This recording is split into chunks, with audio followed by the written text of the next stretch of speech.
Soldier সিনেমার পরিণতি কি প্রিন্স সিনেমা বা রকস্টারের মতো হবে? কেন এই কথা বলছি এর ব্যাখ্যা একটু পর দিচ্ছি।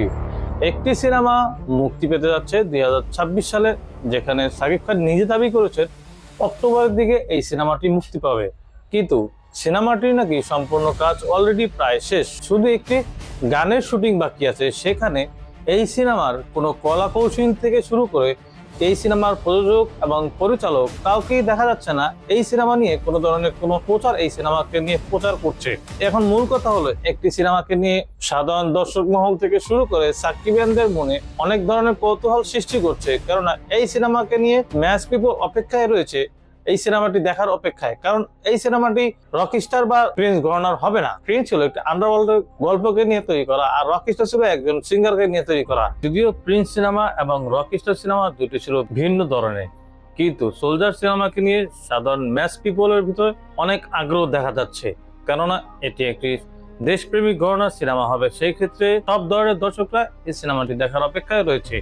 সেই ক্ষেত্রে এই সিনেমার কোনো ধরনের কোনো আপডেট বা নতুন কোনো পোস্টার বা কলা কৌশলীদের কোনো ধরনের আপডেট পাওয়া যাচ্ছে না। সর্বপ্রথম যে বিষয়টি উল্লেখ করা যায়, এই সিনেমার পরিচালক প্রথমবারের মতো বড় পর্দায় তার কাজ নিয়ে আসতে যাচ্ছেন। সেই ক্ষেত্রে হলো তাকে বিভিন্ন প্রচারণায় দেখা যাওয়ার কথা ছিল, কিন্তু একমাত্র রকস্টার সিনেমার প্রদর্শনীর শেষে সোলজার সিনেমাকে নিয়ে একটু কথা বলেন, যেখানে তিনি দাবি করেন 2026 সালে সিনেমাটি আসতে যাচ্ছে। এমনকি পূর্ণিমার সাথে একটি টক শোতে যাওয়ার পর তিনি জানান যে তার যে নতুন আপকামিং সিনেমা সোলজার সিনেমা, সেই সিনেমাটি অক্টোবরের দিকে মুক্তি পেতে যাচ্ছে। শুধু ওইটুকুই তথ্য পাওয়া গিয়েছে। তারপর থেকে এই সিনেমার এখন পর্যন্ত আজকে জুলাইয়ের শেষ পর্যায়ে এসেও এই সিনেমার নতুন কোনো আপডেট এখন পর্যন্ত পাওয়া যাচ্ছে না, যেখানে দাবি করা হচ্ছে এই সিনেমার সকল কাজ অলরেডি শেষ হয়ে গেছে, শুধু একটি মাত্র গানের শুটিং বাকি আছে। সেখানে এই সিনেমার কোনো ধরনের আপডেট এখন পর্যন্ত পাওয়া যাচ্ছে না। অন্যদিকে তারই কাছাকাছি বা পরে মুক্তি পেতে যাচ্ছে আন্দার সিনেমা, যেখানে রায়হান রাফি পরিচালনা করছেন। অন্যান্য কলা কৌশলী যারা রয়েছেন তারা কিন্তু ঠিকই তাদের সিনেমার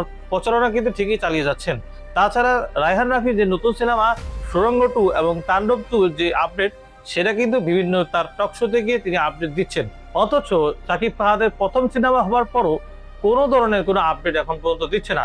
এটার উদ্দেশ্য কি আসলে কিছুই বোঝা যাচ্ছে না। এটাও কি ওই ধরনের কোনো সিনেমা হতে যাচ্ছে যে হলে সাধারণ দর্শক এমনি যাবে?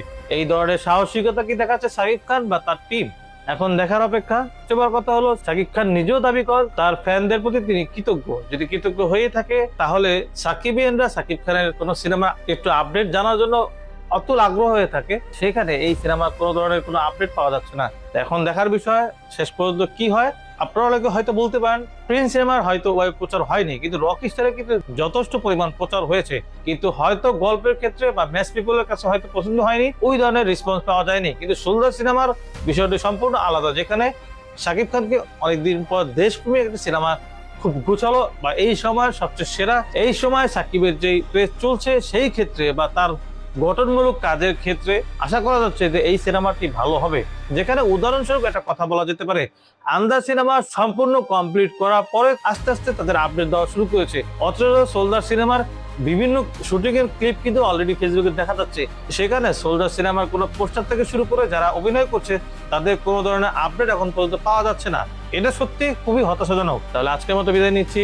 ভালো থাকবেন, সুস্থ থাকবেন এবং পরিবারকে ভালোবাসবেন। তাহলে দেখা হচ্ছে পরের পর্বে। সেই পর্বে আমরা কথা বলবো প্রথমবারের মতো বাংলাদেশ ফিল্ম ইন্ডাস্ট্রিতে রায়হান রাফির ইউনিভার্স তৈরি হতে যাচ্ছে, সেখানে তিনি তার ইউনিভার্সিটি কেউ তৈরি করছে তা নিয়ে সামনের পর্বে কথা হবে। তাহলে আজকের মতো বিদায় নিচ্ছি। এখনো যারা আমার চ্যানেলটি সাবস্ক্রাইব করেননি, এখনই সাবস্ক্রাইব করুন, এবং আপনার সামনে যদি ফেসবুকে এই ভিডিওটা চলে আসে, অবশ্যই আমার ফেসবুক পেজটি ফলো করুন। তাহলে দেখা হচ্ছে পরের পর্বে। ততক্ষণের জন্য চোখ রাখুন পাওয়ার স্টার চ্যানেলে।